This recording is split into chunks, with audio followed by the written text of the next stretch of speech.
កូនសៅទៅកាន់ភាពជោគជ័យផ្ទាល់ខ្លួនទី6ការជ្រើសរើសវាសនាវិធីដ៏ប្រសើរបំផុតដើម្បីយល់នៅវាសនាគឺត្រូវមើលឲ្យឃើញវាសនាដូចជាមានពីរផ្នែកខាងក្រៅអកម្មនិងផ្នែកខាងក្នុងសកម្ម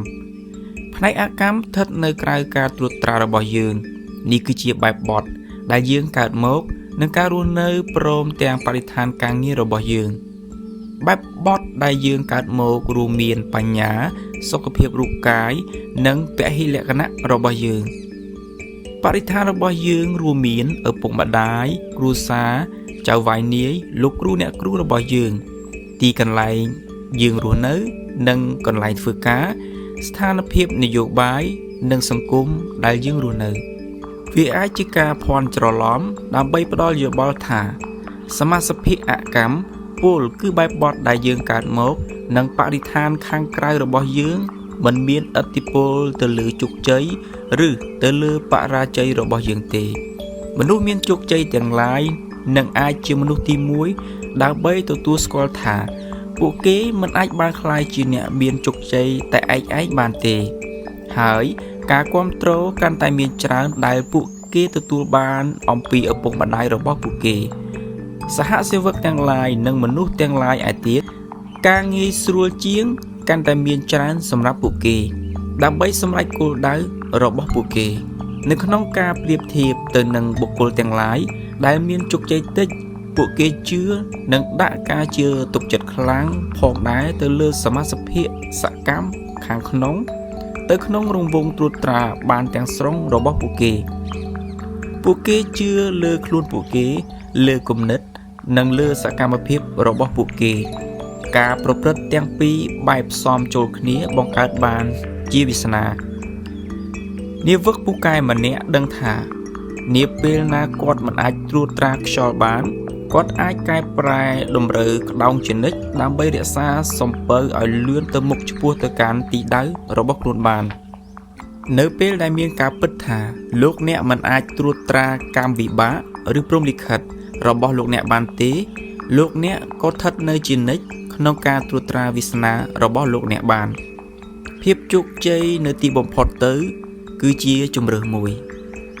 ការផ្លាស់ប្ដូរជីវិតរបស់លោកអ្នក Changing your life មនុស្សមិនមានជោគជ័យតែងទទួលបានជានិច្ចនៅអ្វីដែលពួកគេតែងបានពីព្រោះពួកគេតែងតែធ្វើជានិច្ចនៅអ្វីដែលពួកគេតែងតែធ្វើ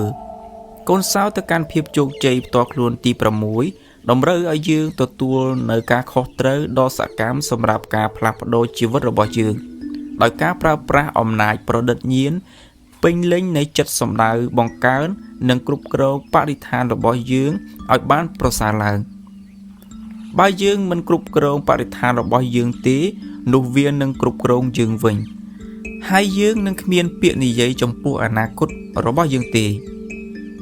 ការរកឃើញធំបំផុតនៃចំនួនរបស់ខ្ញុំគឺថាមនុស្សជាតិអាចផ្លាស់ប្ដូរជីវិតរបស់ខ្លួនដោយការផ្លាស់ប្ដូរឥរិយាបថនៃចិត្តរបស់ខ្លួន William James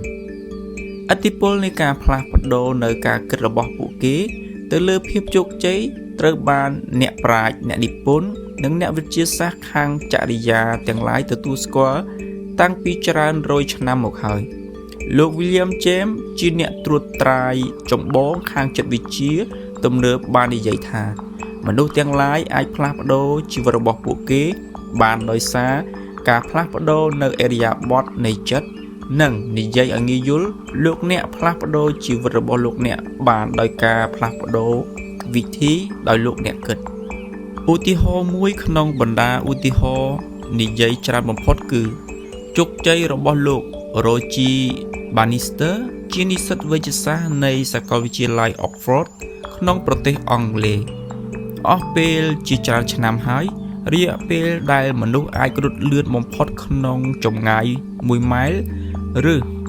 1.6 គីឡូគឺជាង4នាទីនៅថ្ងៃទី6ខែឧសភាឆ្នាំ1954 Roger Bannister និងក្រុមរបស់គាត់បានបំបែកឯកតកម្មដោយរត់ចម្ងាយនេះក្នុងរយៈពេលតែ3នាទីនិង 59.4 វិនាទី ឯកតកម្មដែលអត្តពលិកនិងគ្រូបង្វឹកទាំងឡាយបានគិតថាមិនអាចបំបែកបានក៏ស្រាប់តែត្រូវបានបំបែកជាថ្មីក្នុងរយៈពេល46ថ្ងៃក្រោយមកដោយលោក John Lundy ជាកីឡាករអូស្ត្រាលីហើយក្នុងរយៈពេល10ឆ្នាំបន្ទាប់មកទៀតឯកតកម្មនេះត្រូវបានបំបែក5ដងទៀតតើមានអ្វីកើតឡើងនៅទីនោះលោក Roger Bannister បានបំបែកឯកតកម្មដោយមានរយៈពេលតែ 0.6 វិនាទីប៉ុណ្ណោះនៅក្នុងរយៈពេលប៉ុណ្ណេះវាមិនច្រើនទេប៉ុន្តែគាត់បានធ្វើច្រើនជាងការបំបែកឯកតកម្មគាត់បានបំបែកជំនឿមានកម្រិតព្រំដែនដែលបានរារាំងអត្តពលិកជាច្រើនអំពីការសម្រេចបានសក្តានុពលភាពពេញលេញរបស់ពួកគេអស់ពេល80ឆ្នាំជារៀងរាល់ថ្ងៃយើងតែងឮរឿងជីវិតពិតគួរស្ញប់ស្ញែងអំពីមនុស្សដែលបានសម្រេចនៅអ្វីដែលជំនាញការទាំងឡាយគិតថាមិនអាចសម្រេចបានយ៉ាងសាមញ្ញបំផុតពីព្រោះពួកគេបានប្រកែកមិនទទួលយកនៅអ្វីមួយក្រៅពីជំនឿផ្ទាល់ខ្លួនរឹងមាំរបស់ពួកគេមិនមែននៅក្នុងដួងតារាទាំងឡាយទេដែលយើងត្រូវចាប់យកវាសនារបស់យើងនោះប៉ុន្តែនៅក្នុងខ្លួនយើងផ្ទាល់ទេតើ William Shakespeare នៅក្នុងបណ្ដាឆ្នាំដែលខ្ញុំបានបង្រៀនអូប៉េរ៉េស៊ីខ្ញុំបានឃើញគុណភាពនៃជីវិតរបស់មនុស្សប្រុសស្រីធម្មតានិងកូនក្មេងទាំងឡាយបានផ្លាស់ប្ដូរនៅខណៈដែលពួកគេផ្លាស់ប្ដូរនៅវិធីនៃការគិតរបស់ពួកគេសូមអនុញ្ញាតឲ្យខ្ញុំផ្ដល់លោកអ្នកនៅឧទាហរណ៍តូចមួយអស់ពេលច្រើនឆ្នាំហើយប្រជាជននៅក្នុងសហគមន៍ជនបទតូចមួយក្នុងប្រទេសកម្ពុជាបានត្អូញត្អែថាពួកគាត់មិនសម្រេចបានជោគជ័យសោះពីព្រោះអ្នកផ្ដល់ជំនួយអន្តរជាតិមិនបានផ្ដល់ឲ្យពួកគាត់នៅការឧបត្ថម្ភថវិកាដែលពួកគាត់បានត្រូវការដើម្បីអភិវឌ្ឍភូមិរបស់ពួកគាត់ឡើយក្រោយពេលបានរៀនវគ្គបណ្ដុះបណ្ដាលអូប៉េរ៉េស៊ីលោកនាយកនៃអង្គការក្រៅរដ្ឋាភិបាលក្នុងស្រុកតូចមួយបានចុះទៅកាន់ភូមិនិងបានបង្ហាញប្រាប់ហេតុផលពិតពីភាពបរាជ័យរបស់ពួកគាត់និងបានជំរុញពួកគាត់ឲ្យប្រកាន់យកនៅការទទួលខុសត្រូវពេញលេញជាថ្មីសម្រាប់ការអភិវឌ្ឍផ្ទាល់ខ្លួនរបស់ពួកគាត់សេចក្តីស្ទាក់ស្ទើរចិត្តពីដើមទីរបស់ពួកគាត់ភ្លាមនោះបានប្រែក្លាយជាមោទនភាពហើយក្នុងរយៈពេលត្រឹម3ខែប៉ុណ្ណោះសហគមន៍រៃអង្គាសប្រាក់បានគ្រប់គ្រាន់ដើម្បីបង្កើនគុណភាពសាលាបឋមសិក្សាក្នុងភូមិរបស់ពួកគាត់ចំនួនទឹកប្រាក់ដែលពួកគាត់រៃអង្គាសបានគឺច្រើនជាងទឹកប្រាក់មូលនិធិមធ្យមដែលម្ចាស់ជំនួយអាចផ្ដល់ឲ្យសម្រាប់អភិវឌ្ឍភូមិតែមួយក្នុងរយៈពេលនោះប៉ុន្តែនេះមិនមែនជាទីបញ្ចប់នៃរឿងដ៏សប្បាយនោះទេពីព្រោះនៅឆ្នាំក្រោយៗទៀតសហគមន៍បានប្រមូលប្រាក់រៃអង្គាសបានស្ទើរទ្វេដងនៃចំនួនប្រាក់ដែលបានកាលពីលើកដំបូងនោះរឿងនេះអាចធ្វើទៅកើតពីព្រោះសហគមន៍លែងជឿថាភាពជោគជ័យរបស់ពួកគេអាចកើតមកតែពីសប្បុរសធម៌របស់អ្នកដទៃប៉ុណ្ណោះខ្ញុំអាចនិយាយឡើងវិញនៅករណីសិក្សាប្រហែលគ្នានេះរាប់រយទៀតតាមការសង្កេតឃើញផ្ទាល់ខ្លួនរបស់ខ្ញុំប៉ុន្តែវិធីល្អបំផុតដើម្បីក្តាប់ជាប់សច្ចធម៌នេះគឺត្រូវមើលឲ្យឃើញនិងពិសោធន៍សច្ចធម៌នេះដោយខ្លួនលោកអ្នកផ្ទាល់ផងចុះសេចក្តីសង្ឃឹមគឺជាជម្រើសមួយមានមនុស្សម្នាក់ដែលបានជឿយ៉ាងប្តូរផ្ដាច់ថាអាទិទេពទាំងឡាយនឹងផ្ដល់កិច្ចការពារគ្រប់យ៉ាងដល់គាត់ថ្ងៃមួយគាត់បានឮតាមវិទ្យុប្រកាសប្រាប់ថានឹងមានព្យុះធំមួយដែលនឹងបក់បោកមកលើភូមិរបស់គាត់ស្ថិតក្នុងគ្រោះថ្នាក់ត្រូវទឹកជំនន់ពន្លិចប៉ុន្តែគាត់មិនធ្វើអ្វីសោះពីព្រោះគាត់បានជឿថាអាទិទេពទាំងឡាយនឹងមកជួយសង្គ្រោះគាត់យប់នោះទឹកឡើងជន់លិចផ្ទះគាត់និងបានបង្ខំឲ្យគាត់និងគ្រួសាររបស់គាត់ឡើងទៅលើដំបូលផ្ទះរបស់គាត់ប៉ុន្តែគាត់នៅតែមិនតក់ស្លុតពីព្រោះគាត់បានជឿថាគ្រួសាររបស់គាត់នឹងត្រូវបានអាទិទេពសង្គ្រោះភ្លាមនោះពន្លឺដ៏ច្រាលរន្ទាលមួយបានលេចធ្លោឡើងក្នុងលំហអាកាសងងឹតស្លុងហើយពន្លឺភ្លើងនោះធ្វើដំណើរលឿនស្លេវសំដៅមកពួកគាត់បរិសុទ្ធជាប្តីបានងាកខ្លួនទៅកាន់ប្រពន្ធរបស់គាត់ថា ឥឡូវឯងជឿខ្ញុំឬទេអាទិទេពទាំងឡាយកំពុងហោះមកជួយយើងហើយនៅពេលពន្លឺភ្លើងមកកាន់តែជិតគាត់បានឃើញថាវាមិនមែនជារាជរដ្ឋរបស់អាទិទេពនោះទេប៉ុន្តែគឺជាឧទ្ធម្ភាគចក្រពណ៌សមួយមានសរសេរអក្សរធំៗថា UN នៅពីខាងក្រោមពោះរបស់វាទោះបីជាឃោសនៈស័ព្ទដែលអាកាសយានិកបានណែនាំឲ្យគ្រួសារឯកោនេះឡើងមកលើឧទ្ធម្ភាគចក្រក៏ដោយក៏បរិសនោះបានប្រកែកពីព្រោះគាត់នៅតែមានសង្ឃឹមថាអទិទេពនឹងមកជួយគាត់ប្រពន្ធរបស់គាត់ច្រឡោតខឹងហើយក៏បាននាំកូន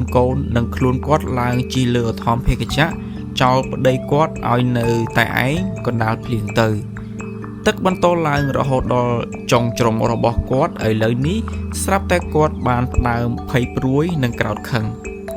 តើអស់លោកជាអាទិទេពប្រភេទណាគាត់បានស្រែកជំទាវឡើងរៀងរាល់ថ្ងៃខ្ញុំបានសំពះអង្វរអស់លោកនិងបានថ្វាយភ្ញីផ្កាផ្លែឈើនិងដង្វាយដតីទៀតដល់អស់លោកប៉ុន្តែនាពេលដែលខ្ញុំត្រូវការអស់លោកវិញអស់លោកមិនមកជួយខ្ញុំទេឬរំពេចនោះភ្លៀងបានរាំងពពកបានរសាត់ទៅឆ្ងាយហើយផ្លេកបន្ទោលបានបាញ់ភ្លឺច្រាលឆ្វាច់ឡើងកណ្ដាលអាកាសក្នុងពេលរាត្រីហើយសំឡេងដកក្រៀងក្រអៅចេញមកពីឋានសួគ៌ផ្ទុះលាន់ឮដូចរន្ទះថាតើអ្នកឯងចង់និយាយថាយើងមិនបានជួយអ្នកឯងឬយើងបានប្រើវិទ្យុហើយរហូតដល់បញ្ជូនឧទ្ធម្ភាគចក្រ UN ទៅជួយសង្គ្រោះអ្នកឯងទៀតប៉ុន្តែអ្នកឯងនៅតែមិនបានធ្វើអ្វីសោះដើម្បីជួយខ្លួនឯងប្រសិនបើយើងអាចផ្លាស់ប្ដូរជីវភាពរបស់យើងដោយគ្រាន់តែផ្លាស់ប្ដូរគំនិតទាំងឡាយរបស់យើងនោះយើងទាំងអស់គ្នានឹងមានសេចក្តីសង្ឃឹមសម្រាប់អនាគតប៉ុន្តែយើងត្រូវរំលឹកខ្លួនយើងជាប្រចាំផងថាសេចក្តីសង្ឃឹមគឺជាជម្រើសមួយវាជារឿងល្អដើម្បីមានសេចក្តីសង្ឃឹមប៉ុន្តែលោកអ្នកត្រូវយល់ថាតើអ្វីជាសេចក្តីសង្ឃឹមដោយពិតប្រាកដសិនមានសិស្សនិស្សិតជាច្រើនសង្ឃឹមថាពួកគេនឹងប្រឡងជាប់ឪពុកម្ដាយទាំងឡាយសង្ឃឹមថាកូនចៅទាំងឡាយរបស់ពួកគាត់នឹងធំធាត់ឡើងទៅជាមនុស្សប្រុសស្រីប្រកបដោយជោគជ័យហើយប្រជាជនភាគច្រើនសង្ឃឹមថាពួកគាត់នឹងទៅកាន់ឋានសួគ៌កាលណាពួកគាត់ស្លាប់ទៅប៉ុន្តែពួកគាត់មិនព្រមទទួលនៅការខុសត្រូវសម្រាប់សម្រេចឲ្យបានសេចក្តីសង្ឃឹមនោះទេសេចក្តីសង្ឃឹមមិនត្រូវបានយកទៅប្រើជាជំនួសសម្រាប់ការមិនទទួលខុសត្រូវផ្ទាល់ខ្លួនពេញលេញនោះទេវាមិនមានន័យថាយើងមិនត្រូវប្រើសោះឡើយនៅពាក្យសេចក្តីសង្ឃឹមពីព្រោះសេចក្តីសង្ឃឹមគឺមនុស្សភាពបើយើងចង់ទៅជាមនុស្សមានជោគជ័យច្រើនយើងត្រូវប្រើតែពាក្យសេចក្តីសង្ឃឹមសម្រាប់អ្វីមួយប៉ុណ្ណោះដែលលោកអ្នកមិនមានការត្រួតត្រាលើដូចជាអាកាសធាតុឬការឈ្នះឆ្នោត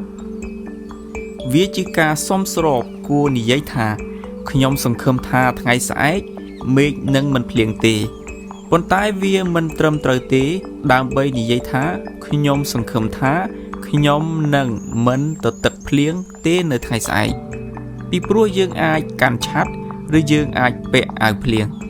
សម្រាប់អ្វីមួយដែលយើងអាចត្រួតត្រាបាននិងត្រូវត្រួតត្រាវាជាការល្អប្រសើរជាងបើយើងប្រើពាក្យជ្រើសរើសពីព្រោះកាលណាយើងនិយាយថាខ្ញុំជ្រើសរើសគឺយើងបានសម្រេចចិត្តដើម្បីទទួលការខុសត្រូវពេញលេញចំពោះផលវិបាកយើងគួរជ្រើសរើសដើម្បីប្រឡងជាប់ដើម្បីមានកូនទាំងឡាយដែលជាពលរដ្ឋមានស្មារតីទទួលខុសត្រូវហើយនៅទីបំផុតយើងត្រូវជ្រើសរើសដើម្បីជាមនុស្សមានជោគជ័យច្រើននៅក្នុងអនាគតជិតៗសច្ចភាពដ៏សាមញ្ញគឺថាបើយើងបរាជ័យដើម្បីគ្រប់គ្រងវាសនារបស់យើងពេលនោះវាសនានឹងគ្រប់គ្រងអនាគតយើងហើយយើងអាចមិនពេញចិត្តនឹងអ្វីដែលយើងទទួលបាននោះទេអំណាចក្នុងការជ្រើសរើស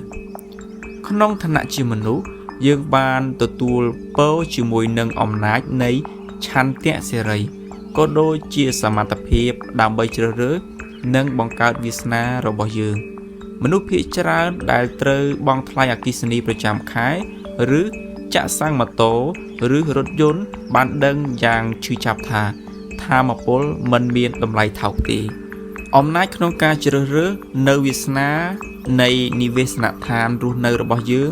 គឺភពផែនដីជាអមតៈនេះកើតចេញមកជាមួយនឹងតម្លៃគឺការទទួលខុសត្រូវផ្ទាល់ខ្លួនខួរក្បាលដ៏ឧត្តមរបស់យើងប្រដាប់ឲ្យយើងនៅមនសិការដើម្បីយល់ដឹងនិងដើម្បីមានសមត្ថភាពវែកញែករវាងល្អនិងអាក្រក់និងរវាងខុសនិងត្រូវប៉ុន្តែក្រៅពីពពួកមនុស្សមានពុទ្ធិភ្លឺថ្លាមួយចំនួនតូចដែលបានរស់នៅលើភពផែនដីដ៏ផុយស្រួយរបស់យើងចេញភាគច្រើននៃមនុស្សលោកប្រមាណ 7,000 លាននាក់កំពុងប្រយុទ្ធនៅឡើយដើម្បីយល់ដឹងថាតើយើងជានរណានិងមានសមត្ថភាពបរិបូរណ៍ហើយឬនៅដើម្បីមកទល់ជាមួយនឹងការទទួលខុសត្រូវជាមួយមនុស្សភាពរបស់យើងនៅក្នុងចម្ពោះបន្ទាប់យើងនឹងសាកល្បងស្វែងយល់នៅឥទ្ធិពលអំណាចនៃឆន្ទៈសេរីរបស់យើងមកលើសហគមន៍ភពផែនដីនិងដើម្បីកែប្រែបែបបទរបស់យើងមើលឃើញសម្ព័ន្ធភាព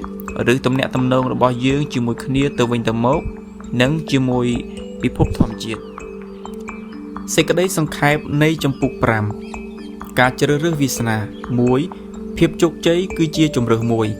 2. អំណាចដ៏ធំបំផុតរបស់ខ្ញុំស្ថិតនៅក្នុងសមត្ថភាពដើម្បីបង្កើតខ្លួនខ្ញុំ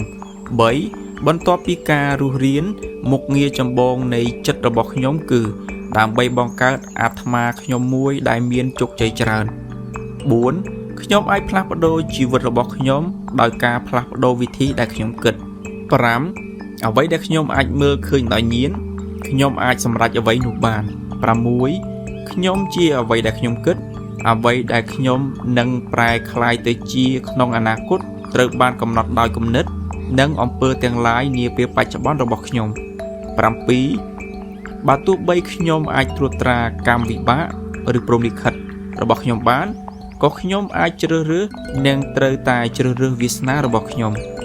8. ខ្ញុំបានទទួលពរជាមួយនឹងអំណាចដើម្បីបង្កើតវាសនារបស់ខ្ញុំនិងវាសនារបស់ភពផែនដី 9. ជាមួយនឹងអំណាចការទទួលខុសត្រូវដ៏ធំកើតមាន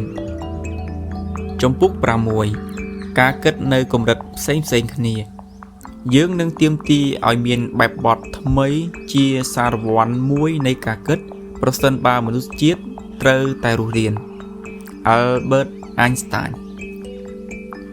សុធីគឺជាយុវបុរសនៅលាវម្នាក់ដែលមានប្រាក់ខែល្អយ៉ាងសមល្មមប៉ុន្តែនៅដំណាច់ខែនីមួយៗគាត់បែរជាតែងតែខ្វះប្រាក់ចាយវាយជានិច្ចហើយគាត់ត្រូវខ្ចីប្រាក់ពីឪពុកម្ដាយរបស់គាត់អនុវត្តតាមការទូន្មានរបស់ឪពុកគាត់សុធីរកបានការងារថ្មីហើយបានផ្លាស់ទៅធ្វើការឲ្យក្រុមហ៊ុនដែលបានផ្ដល់ប្រាក់ខែប្រសើរជាងមុនដល់គាត់មួយរយៈពេលខ្លីកន្លងទៅអ្វីៗគ្រប់យ៉ាងបានប្រព្រឹត្តទៅល្អប៉ុន្តែបន្ទាប់មកបញ្ហាដដែលបានកើតឡើងជាថ្មីហើយវាហាក់ដូចជាអ្វីបើប្រាក់ខែច្រើនប៉ុណ្ណាដែលគាត់រកបានគាត់ក៏នៅតែចាយមិនគ្រប់គ្រាន់សោះសម្រាប់ការចំណាយលើការរស់នៅប្រចាំខែដោយឪពុករបស់គាត់ដែរសុធីបានជឿថាបញ្ហាគាត់ត្រូវបានបង្កឡើងដោយប្រាក់ខែទាបតែនៅក្នុងតថភាពជាក់ស្ដែងវិញស្ថានភាពពិបាកនោះគឺទម្លាប់នៃការគិតរបស់គាត់ទេកាលបើគាត់បានរកឃើញការងារដែលផ្ដល់ប្រាក់ខែប្រសើរមួយគាត់បានគិតថាពីព្រោះអាត្មាអញមានតំណែងខ្ពស់អាត្មាអញត្រូវតែស្លៀកពាក់ហឺហាជាងមុនចូលបរិភោគអាហារក្នុងភោជនីយដ្ឋានដែលល្អនិងត្រូវការរថយន្តថ្មីមួយប្រភេទនៃការគិតដែលបានបង្កឲ្យគាត់ខ្ចីប្រាក់គេនៅរៀងរាល់ដំណាច់ខែនិងបន្តបង្កកង្វល់ដល់គាត់រហូតទាល់តែគាត់ព្រមជំនួសទម្លាប់គិតបែបនេះដោយគំនិតទាំងឡាយដែលសមស្របជាងដូចជាមនុស្សឯទៀតជាច្រើនផងដែរសុធីមានចិត្តគំនិតចំណាយមួយដូច្នេះប្រាក់ខែកាន់តែច្រើនដែលគាត់រកបានគាត់ចាយវាយក៏កាន់តែច្រើនដែរបើគាត់ចង់ចេញឲ្យផុតពីបញ្ហាថវិកាគាត់ត្រូវតែបដូរនៅវិធីនៃការគិតផ្សេងគឺចិត្តគំនិតសំសំចៃមួយមានមនុស្សជាច្រើននៅដំណាក់កាលខ្លះនៃជីវិតរបស់យើងបានមានបញ្ហាប្រហាក់ប្រហែលគ្នាខាងថវិកាខាងសង្គមគិច្ចខាងរំជួលចិត្តឬខាងស្មារតី ជីវិតហាក់ដូចជាប្រព្រឹត្តទៅវិលជុំវិញដោយគ្មានទីបញ្ចប់នៅក្នុងរង្វង់មូលមួយធំទៅហើយរួមតូចទៅជានិច្ចច្របូកច្របល់ភ័យព្រួយនិងហួសពីការត្រួតត្រាបានយើងបន់អង្វរសូមឲ្យពិភពលោកឈប់វិលទៅដើម្បីឲ្យយើងចេញផុតនិងបោះបង់ចោលជីវិតដ៏សោកសៅទាំងឡាយរបស់យើងនៅឯក្រោយលោក Albert Einstein បាននិយាយថាបញ្ហាសំខាន់ទាំងឡាយដែលយើងប្រឈមមុខមិនអាចត្រូវបានដោះស្រាយនៅកម្រិតដដែលនៃការគិតដែលយើងបានស្ថិតនៅពេលដែលយើងបានបង្កើតបញ្ហាទាំងនោះទេកាលណាយើងបានយល់ដឹងថាបែបបទដែលយើងមើលឃើញបញ្ហាគឺជាបញ្ហាហើយផ្លាស់ប្ដូរវិធីដែលយើងគិតនិងប្រព្រឹត្តដោយសមស្របយើងនឹងអាចដោះស្រាយបញ្ហាបានយ៉ាងងាយស្រួលក្រុមយុវជនដែលមានសន្ទុះចិត្តខ្លាំងរបស់យើងបានរកឃើញថាកូនសោដែលបើកទ្វារទៅកាន់ជាន់ទី7នៃប្រាំងរបស់វត្តគឺកូនសោមានសញ្ញាសម្គាល់ថាការគិតនៅកម្រិតផ្សេងគ្នាកាលណាបញ្ហាមានកម្រិតតូចចូលធ្វើឲ្យប្រសើរឡើងនៅអ្វីដែលយើងធ្វើប៉ុន្តែកាលណាបញ្ហាមានអានុភាពគ្របសង្កត់លើលោកអ្នកត្រូវផ្លាស់ប្ដូរបែបបទដែលអ្នកគិតអរគុណជួបគ្នាវីដេអូក្រោយ